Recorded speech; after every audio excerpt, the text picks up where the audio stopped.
Que a graça de Jesus, o amor de Deus e a comunhão do Espírito Santo alcance as nossas vidas nesse dia. Estamos juntos para ouvirmos a mensagem de Deus. Nós precisamos aprender com a palavra de Deus e ela deve falar ao seu coração, ao meu coração, porque Deus quer se comunicar conosco. Deus quer entreter uma relação muito íntima com cada um de nós. Mas para isso precisamos então com o coração aberto, como diz Isaías, buscar-me-eis e me achareis quando me buscarem de todo o vosso coração. Precisamos buscar a Deus com o coração, com a mente aberta, para que Ele possa falar ao nosso coração. E hoje nós vamos conversar sobre três textos básicos, onde as pessoas, uma boa parte dos cristãos, utiliza dizendo que a lei passou, que a lei não mais vigora, que a lei não mais deve ser obedecida. Nós vamos usar esses textos sem medo, sem preconceito. Nós queremos deixar com que ele possa falar o nosso coração, com que ele possa revelar o que está querendo dizer. Então nós agora vamos orar para que o Espírito Santo nos ilumine nesse instante. Vamos orar. Amado Deus, nós estamos na tua presença, diante da tua palavra, que é a fonte inesgotável de sabedoria. Pai, dá-nos humildade para aprendermos da mesma, que possamos chegar a Ti como um aprendiz, para que o Senhor fale ao nosso coração e transforme as nossas vidas. É em nome de Jesus que nós oramos. Amém. O primeiro texto está aqui em Lucas, capítulo 16. Olha só, Lucas 16, vamos aprender sobre esse texto. Sabe, chegar à Bíblia sem medo de encontrar os textos difíceis e com humildade deixar que o Espírito Santo possa nos conduzir. Diz assim a palavra de Deus, olha só, Jesus dizendo, a lei e os profetas vigoraram até João. Desde esse tempo vem sendo anunciado o evangelho do reino de Deus e todo homem se esforça por entrar nele. Olha só, aí o verso 17 ele até já responde, mas a gente vai entender mais. O 17 Jesus disse, e é mais fácil passar o céu e a terra do que cair um tio sequer da lei. Então Jesus está dizendo que nem um tio pode cair da lei, ou seja, a lei é muito importante. Mas o que ele está querendo dizer com o verso 16, que parece para algumas pessoas traz uma confusão? A lei e os profetas vigoraram até João. Sabe o que, se você colocar no dicionário, ou buscar no dicionário, colocar no Google, o que significa a palavra vigoraram? Vem de vigor, dar força, tornar mais forte. Então aqui a gente já percebe que Jesus veio para tornar a lei mais forte, trazer mais vigor, tornar ela mais verdadeira. É isso.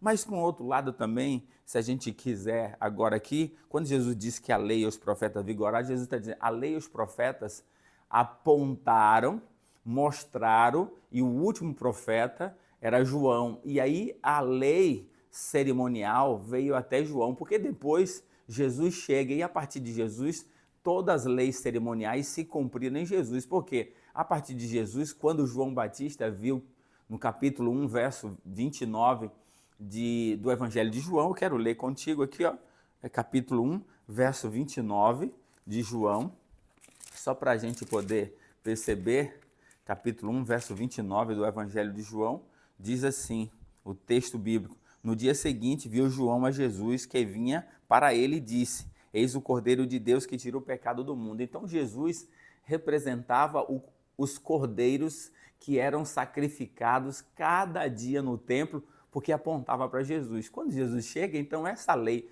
de sacrifício, de matar os animais, não mais precisa.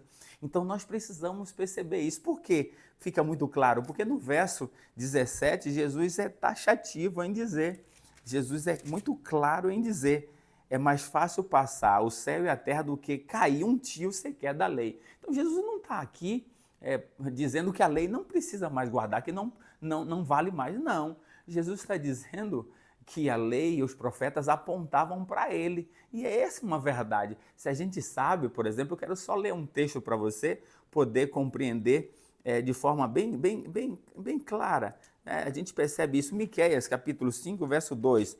você sabe muito bem, e tu, Belém, Efrata, pequena demais para figurar como o grupo de milhares de Judá, de ti me sairá o que há de reinar em Israel e cujas origens são desde os tempos antigos, desde os dias da eternidade. Quem é esse aqui? Jesus, que nasceria em Belém. E foi lá onde Jesus nasceu, em Belém. Nós sabemos a história, se a gente for para Mateus e para Lucas, nós vamos ver o nascimento de Jesus em Belém. Então, olha só, aqui está o cumprimento. Os profetas apontavam para Jesus, a lei também apontava para Jesus como nosso Salvador. Para a gente ter mais outro vislumbre disso aqui, é só a gente vir aqui para Isaías 50, verso 6. Isaías 50, verso 6, a gente vai ter um vislumbre para perceber que tudo apontava para Jesus, e essa é uma verdade que a gente, 50, verso 6 diz assim: ofereci as costas aos que me feriam, e as faces aos que me arrancavam os cabelos. Não escondi o rosto aos que me afrontavam e me cuspia. Ou seja, nós sabemos que Jesus foi maltratado, humilhado e cuspido. Isso aqui apontava para Jesus. Então os profetas apontaram para Jesus. E aí, se a gente for para Salmo ainda, Salmo 69, verso 21, Salmo 69, verso 21, nós vamos ver um texto fantástico. Aqui está para a gente poder perceber, 69, 21. 69, verso 21, diz assim a palavra de Deus, 69, 21. Para a gente poder perceber: por alimento me deram fel, e na minha sede me deram de beber vinagre. Isso aqui se cumpriu com exatidão. Na minha fome me deram fel, na minha sede me deram de beber vinagre. Só para você perceber como isso se cumpriu na vida de Jesus. Mateus, capítulo 27, verso 34. Mateus 27, verso 34, a gente vai ver que a Jesus foi dado fel por alimento. Capítulo 27, verso 34, diz assim, ó, olha só, deram-me a beber vinho com fel. Ou seja, na fome de Jesus deram vinho com fel. Jesus não tomou, é lógico, porque Jesus não queria ficar com a mente entorpecida. Aí agora, a última aqui está em João, capítulo 19, verso 28. João agora, evangelista, 19, João 19, o verso 28, para a gente poder perceber como tudo apontava para Jesus. 19, verso 28, a palavra de Deus é muito clara em trazer para nós isso aqui. Depois, vendo Jesus que tudo estava consumado, para se cumprir as escrituras, disse: tenho sede. Olha só, na minha sede, lá ele diz, estava ali um vaso cheio de vinagre, embeberam de vinagre uma esponja, e fixando num caniço de sopo, chegaram-lhe à boca. Quando, pois, Jesus tomou o vinagre e disse: está consumado, está concluído. Inclinando a cabeça, rendeu o espírito e morreu. Aqui está. Tudo para se cumprir as escrituras, porque as escrituras, os profetas apontavam para Jesus, e a lei também apontava para Jesus como nosso Salvador, nosso Redentor. Esse foi o primeiro texto. O segundo texto que as pessoas usam de forma equivocada está aqui, ó. Está aqui em Romanos. Vamos lá para Romanos, para a gente poder compreender Romanos capítulo 6 e o verso 14. Eles dizem assim, ó: porque o pecado não terá domínio sobre vós, pois não estáis debaixo da lei, sim debaixo da graça. Então as pessoas pegam aqui, nós estamos debaixo da lei, não estamos mais debaixo do pecado, nós estamos agora debaixo da graça, não estamos mais debaixo da lei, então agora não precisa mais obedecer, não. Isso é uma incoerência. Por quê? Porque o verso 15, é só você ler o verso 15 e Paulo vai responder. Aí ele diz assim: e daí? Porque estamos agora debaixo da graça? Havemos de pecar porque não estamos debaixo da lei? E sim da graça? Aí ele responde: de modo nenhum. Ou seja, Paulo ele faz um questionamento no verso 14 e responde no verso 15. Nós estamos agora debaixo da lei, da graça, mas agora somos desobrigados a não obedecer mais à lei? Ele diz: não, de modo nenhum.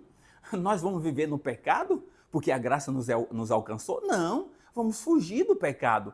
Então, o primeiro passo é: você é salvo pela graça de Cristo, e essa graça te capacita a ser obediente. Esse é o segredo. Aí outro texto está aqui em Romanos também, para a gente perceber, capítulo 10, verso 4, diz assim: porque o fim da lei é Cristo, para a justiça de todo aquele que crê. O fim aqui não é fim de ponto final, o fim aqui é fim de finalidade, de objetivo, entende? Então você precisa, é só você pesquisar em algumas traduções, vai dizer que aqui é o objetivo da lei, ó. Porque o fim ou o objetivo da lei é Cristo, para a justiça de todo aquele que crê. Ou seja, a lei nos leva a Cristo porque é Ele que é a nossa justiça. Então nós precisamos aprender. Se a gente perceber, é o mesmo texto para a gente poder compreender de 1 Pedro,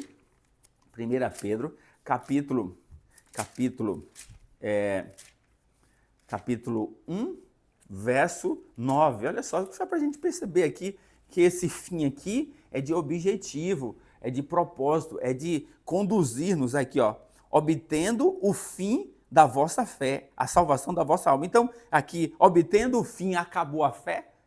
Não. Ou seja, o objetivo da vossa fé é a salvação da vossa alma. Então aqui está, a Bíblia ela esclarece para nós. Então Jesus é o objetivo da lei. Por que a gente pode dizer isso? Porque o próprio Paulo, ele vai dizer aqui no capítulo, em Romanos capítulo 7, verso 12, ele vai dizer assim, ó, por conseguinte, a lei é santa, o mandamento santo, justo e bom. Ou seja, Paulo não estaria falando de algo que é santo, separado, justo e bom, e depois, porque depois ele vai dizer que não serve mais, que a gente não deve obedecer mais. Não, Paulo está enaltecendo a lei. Por quê? Porque o último texto para a gente perceber está aqui em João capítulo 14, verso 15. Olha o que Jesus disse. João 14, verso 15, Jesus diz assim, se me amais, guardareis os meus mandamentos. Então eu e você precisamos entender de quem é os mandamentos. Tem um dono. Jesus diz que é dele. Ele diz assim, se me amais, guardareis os meus mandamentos. Os mandamentos não é seu, não é meu, não é da igreja A, nem da B. Tem um dono. Quem é o dono? Jesus diz que é ele. Ele diz, se me amais, guardareis os meus mandamentos. Então, os mandamentos é algo que é eterno, porque é de um Deus que é eterno. Foi o próprio Jesus que escreveu os mandamentos com o seu dedo. Tendo acabado de falar com ele no Monte Sinai, deu a Moisés as 2 tábuas do testemunho. Tábua de pedra escrita pelo dedo de Deus, está em Êxodo, capítulo 31, verso 18. Então é muito claro, irmão. A lei continua valendo. A lei não é para nos salvar. Quem nos salva é a graça de Cristo. Agora, a graça também nos capacita, nos dá força a ser obediente, para que dessa forma possamos dizer que já fomos salvos por Cristo. Essa é a verdade. Então, que Deus te abençoe, que juntos possamos aprender com a palavra de Deus a cada dia. E vamos orar. Obrigado, Pai, pela tua palavra. Obrigado porque ela nos esclarece. Traga-nos a cada dia iluminação. Em nome de Jesus. Amém.